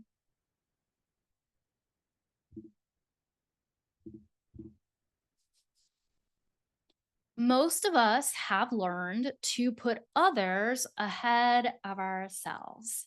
Anybody learned that lesson? Right? So, if you learned that lesson, can we talk a little bit about where you learned it? So, where did you get that value system that you should put other people ahead of your own? Cecily Moore, she's a therapist who's been through the marketing intensive, and she has this really strong brand around helping the strong Black woman unlearn the strong Black woman narrative that I have to carry everybody. I don't take care of myself because it is my job and my pride to take care of everyone. Where did you learn? And she says a lot of that comes from within the culture, also comes from within the church. Where did you learn it? That you should really put others ahead of yourself. Firstborn dynamics and family. Yeah. Yeah. My parents, who are great, they're wonderful people, they both have really severe anxiety. They wouldn't say it was really severe, but I would. And I learned really early on that I could manage their anxiety by doing certain things, like telling them I was worried about something so that they wouldn't worry about the thing. And I learned that if I put their needs and manage their anxiety before I even knew what my own needs or thoughts were, that the house was chiller, that life was easier, that it was better.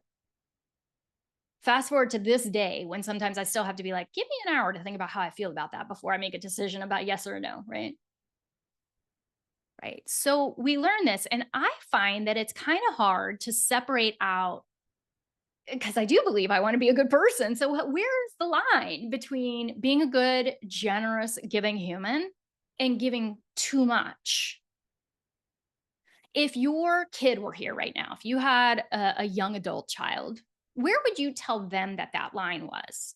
They were like, I want to be a good person, but I also like don't want to put myself, my future family, etc., so far below everybody else's needs that I put us in a bad spot. What would be the advice you would give to them? I might copy this down for myself.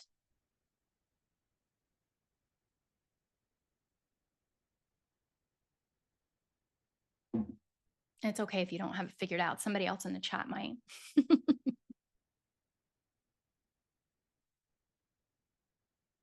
Yeah, no, that's okay. Uh, so I was asking if you had a young adult child, What would the advice be that you gave to them about how to balance being a good, generous, service oriented human being who's contributing to the world and taking good care of themselves, prioritizing themselves? How would you advise them?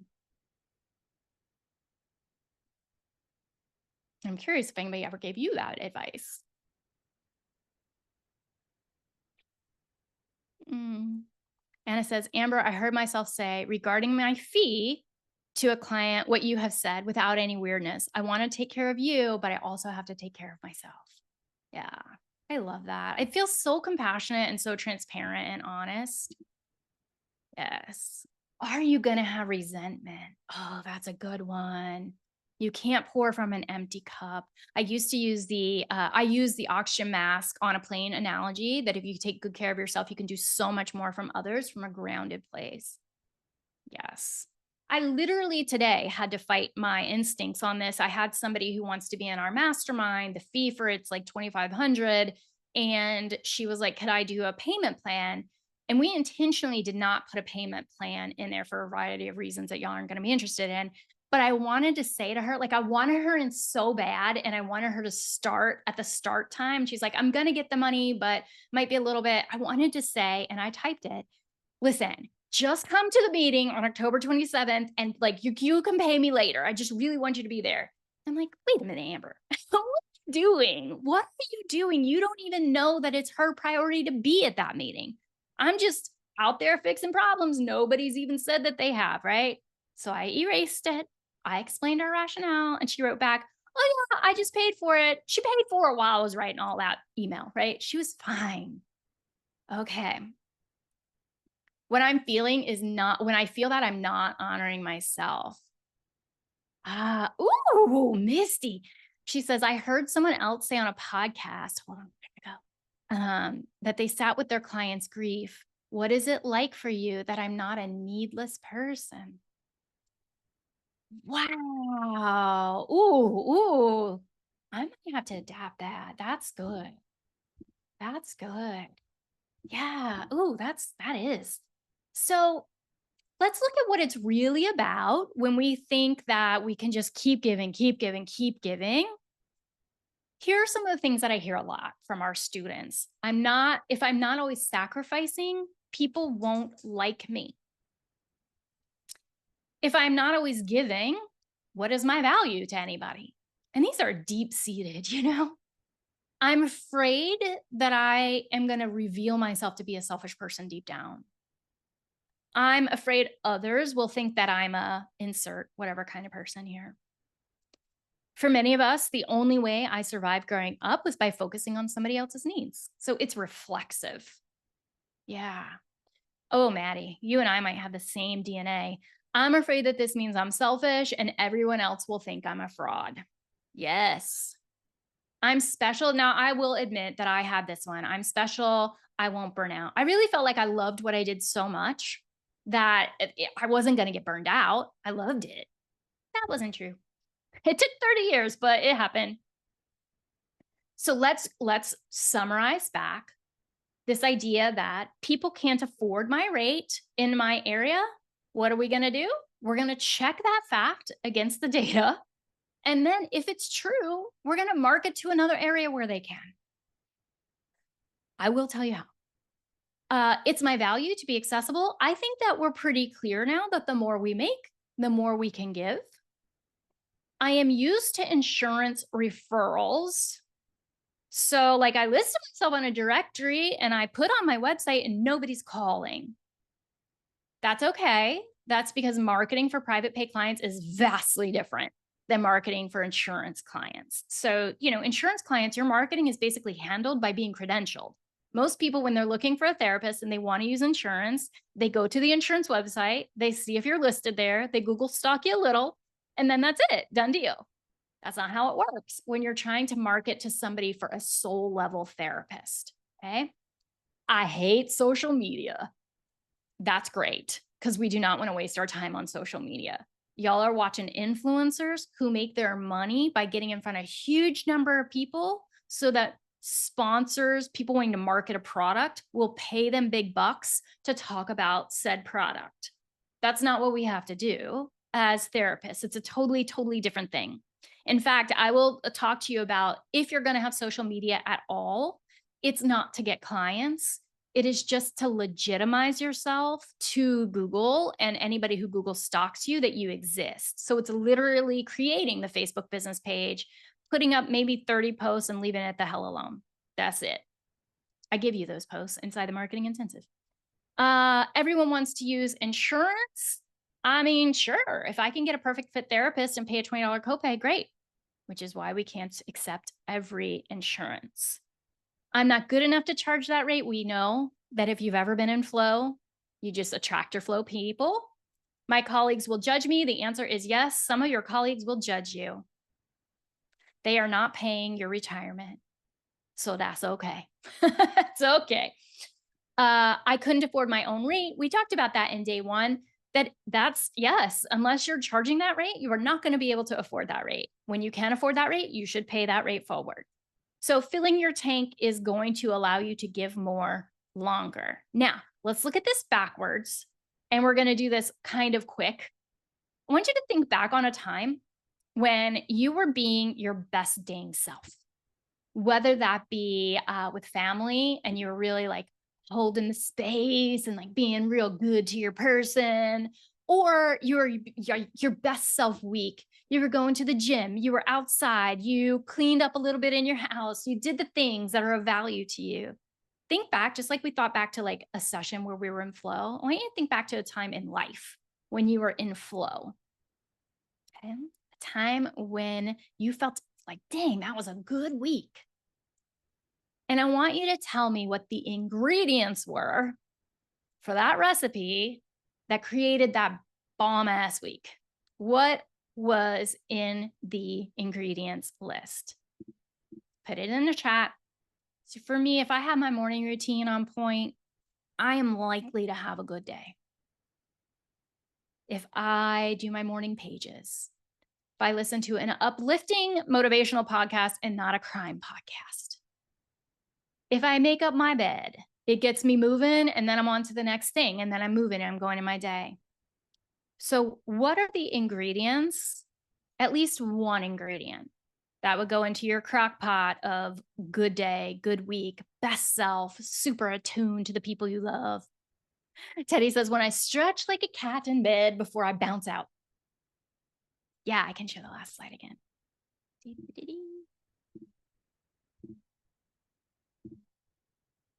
You can tell the slides that I designed because they're not that cute versus the slides that somebody else designed. Rest and no personal drama. Yes. Slow morning meditations, self-care galore, gym, yoga, nice dinner, daytime tacos. Ooh, that sounds good. Time for creative expression. Yes. Yeah. Week 2 of your menstrual cycle can really make it a good week. My life pre-TikTok. All right, so go through the ingredients list, pick one that you have control over that you can make sure you do this week. Just single, one. Sit out on the lawn chair in your backyard for 30 minutes. No TikToking. Read for fun. What's one? So commit. Let me see one. And you'll notice that the things on this ingredients list take time. And we need to create the time to be able to do the things. Okay. Taking 30 minutes to myself, cutting off work at 6. I know that if I would clean my desk at the end of the day, it would really set me up for a better day the next day. I've yet to be able to implement that regularly, but I know it's on my ingredients list. I don't know if you guys know, but we have a little pop-up Facebook group that goes right along with this series. And we will take a lot of these slides and put them in there to get you to engage and like write your stuff. So if later you're like, dang, what were we talking about again? You can go into there. I think we have it called like the Freedom Marketing Method or the Freedom Series or something like that. And go in there and take a look around and see if you can get some of these things in place. So you might be wondering, like, we're supposed to be talking about marketing. So far, we've talked a lot about boundaries in session 1, and we've talked a lot about money in this session 2. We've been talking about boundaries because if you do not make time and protect your energy, you will not learn how to do the things you need to do and continue to protect the space to keep implementing them. We're talking money because sometimes I think we're like, yeah, it would be great if I just had more money, but it's beyond that. It is a need. So let's do a little bit of math here. Are we ready to get out of mindset and get back into math? Okay. All right. Money mindset is super easy to fix if you just do the math. We don't have to go super deep. We don't have to get in therapy. We can just figure it out. So I want you to think about how many hours do you want to be in session a week? So in the course, I'll talk about like good, better, best goals. We'll talk about what do you need versus what do you want versus what is your dream life. For the sake of this, let's do want, like something right in the middle. Maybe not your dream, but also not just need. What would be nice? Every week, this many clients. Do not base this on how much money you need to make, please. Just like this would feel good to do 15 hours of clinical work a week. 15. Yeah. It might even be like, I want to do 3 hours a day for 4 days and have a 3-day weekend. So 12 hours. Okay.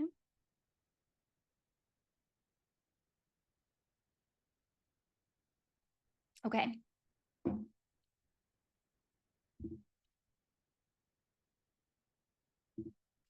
And how much money do you want to make?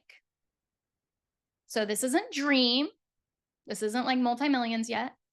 And this isn't need, like, yo, I need 67,500 just to pay my bills. It's not that. It's like right in the middle, comfortable. What do I want?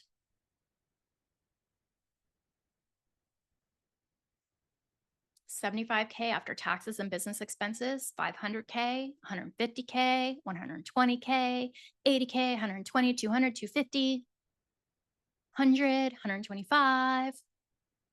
Keep it coming.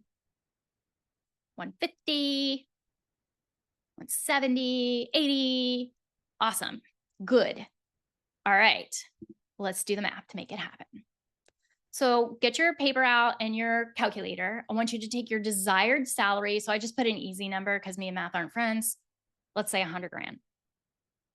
And then I want you to think about how many weeks do you want to work? So I said 48 because I'm thinking like holidays, getting sick, I don't want to work 52. I don't want that to be my formula. I put 48. You can put it whatever you want. Maybe you want 42. So desired salary, we need your number of weeks a year you want to work. There are 52 weeks in a year. Don't put 52. Then we're going to divide that salary that you want by the number of weeks that you want to work.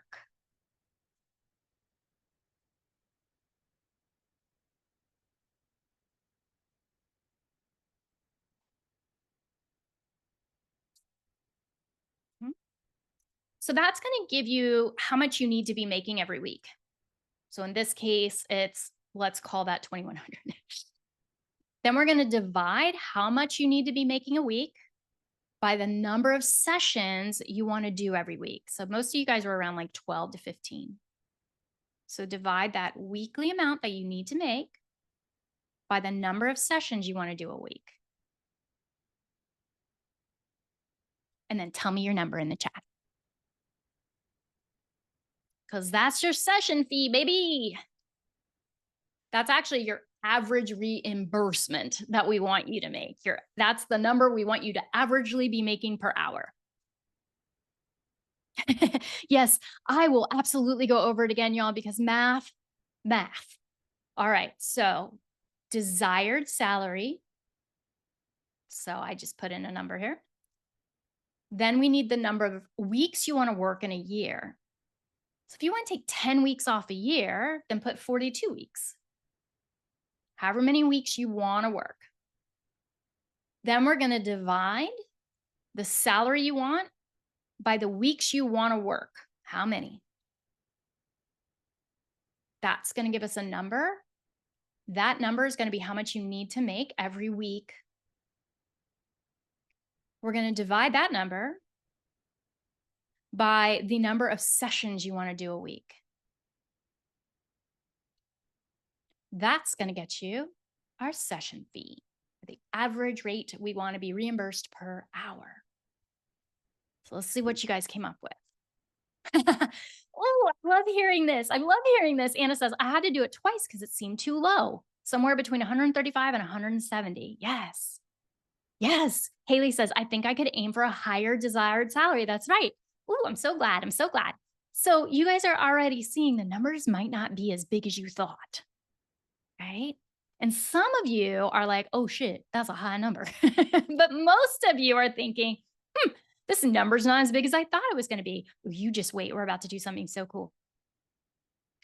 Yeah, I have a fancy pants little spreadsheet that you guys are getting for being here live that takes into account your taxes. So make sure that you actually, let's go ahead and drop that now, Chantel. There's a video in there that walks you through how to do it. So Chantel, if you can drop that live, that's amazing. We'll give you that link. So it's a fancy pants and there is a code word. The secret word is money in all caps to be able to unlock it. You will need to make a copy of it because I don't want you editing my copy. So you can do that there. Can the tax percentage be changed for those in the UK? Yes, absolutely. We have that built in. Yes. So the big myth we haven't covered, I'm going to go 5 more minutes and then we'll take a break and come back for coaching, is that we need it. It's not that we want it, we need it. So here we go. Take a screenshot of that, of this here. If we're going to figure out how much you need for retirement, what those calculators online are based on is what do you need to live? So I use the easy number here. It's 100 grand. You'll notice in the calculator that they seem to think that we're going to only need 80% of our livable wage once we retire. The idea behind that is like back in the day, people used to be able to have paid off homes. So if that's you and you're going to have a paid off home, you can use this 80% rule, meaning once you're retired, you'll need only 80 grand. And I can go in more depth of this later. I know I'm kind of going fast. Then these calculators are going to have you minus out. You don't need to do this yet. I'll show you the calculator. Minus out your Social Security earnings. I skipped that step because I don't trust that we're going to have it. So I just said, screw that. I'll go big. And then you're going to multiply that by the number of years left for you to work. So I did it for you, so don't stress. Take another picture. These are calculators that you can use to do this math so you don't have to do it because it gets a little complicated because there's compounding interest. So that gets fancy pants and we're not that smart over here. So you can use really any retirement calculator, but I want to show you an example, okay? How many of you are about my age, like around 50? If so, this will be you, okay? So it turns out that you need like 2 mil to retire comfortably if your living expenses are 100 grand a year. What? And you got a little 2 mil hanging around? Not me. I don't have 2 mil hanging around. So we can actually get there by using compounding interest. And what I did a little research, I found out that most therapists only have about 10 grand in their retirement already. That's the average. So if you're feeling behind, it's cool. Most of us are behind with you. So that's what I did. I looked at, all right, if I had 10 grand starting and I need to get to 2 million by the time I'm retired, and I got 25 years to get there, how much do I need to be putting in every month? And this is what the retirement calculator gave to me. I did not figure out this math. It told me I need to be putting in $2,400 a month. I don't know about you, but I did not have an extra $2,400 a month sitting around. So that was pretty demoralizing. But you know me, if there's a problem, I'm going to look for a solution. So I was like, how am I going to make another $2,400 a month? And it turns out that if I got 3 clients, just 3, paying me $200 a session, I would make my $2,400. And if I was like, I don't know about 200, if I got 4 clients paying me $150 a session, I would get to my $2,400 a month. Lesson here, even if you stay with your agency, even if you stay with insurance, please aim for getting enough money set aside through private pay clients to make sure that you're comfortable when you're tired and older and you want to freaking relax. Okay. So I'm going to skip this one because I really want to get to this badass slide here and leave you on a super high note. So you might be thinking, ooh, law, that's a lot of money. How am I going to get $150 to $200 a session? You might be thinking, I don't know if I'm going to be able to get enough clients. And the reality is, friends, you don't need that many because we are not selling widgets. We're not trying to make a whole bunch of money off of a $7 product. We only need a few new clients every month. Put in the chat how long you typically see your clients.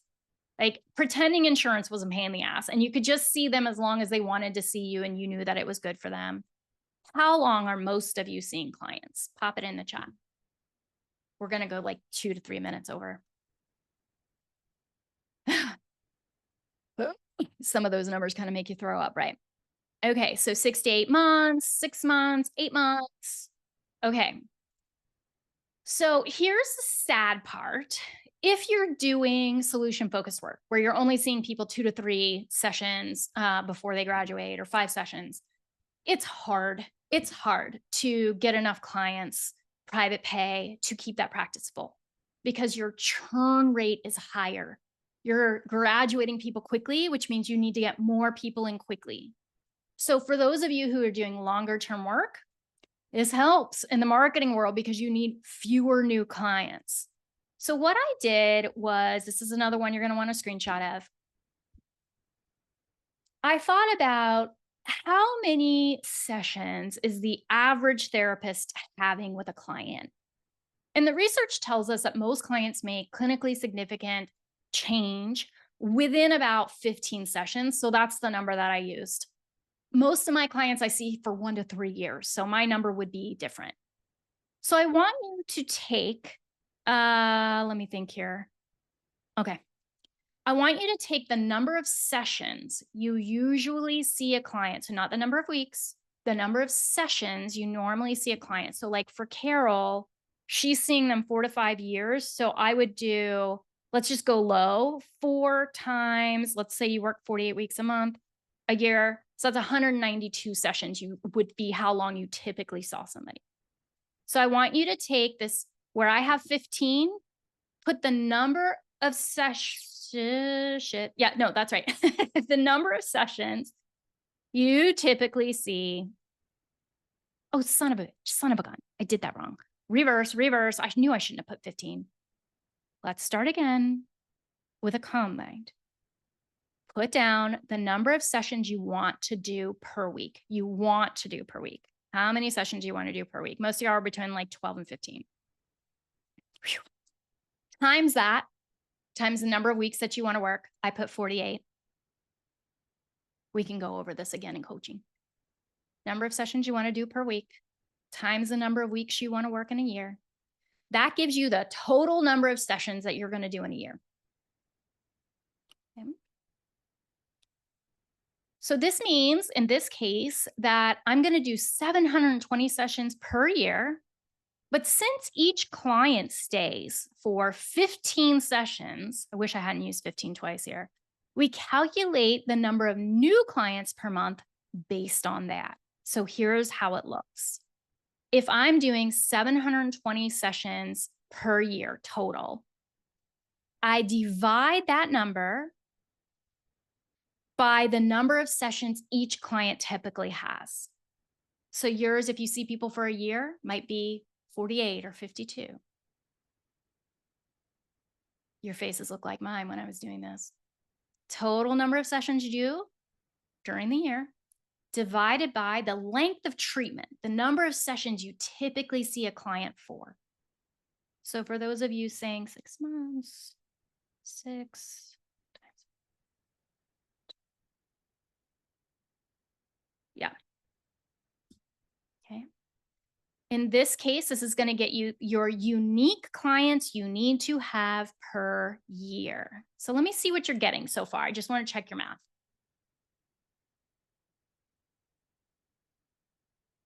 number of sessions per year that you're going to do, divided by the duration of treatment. So the number of sessions you do per client equals what?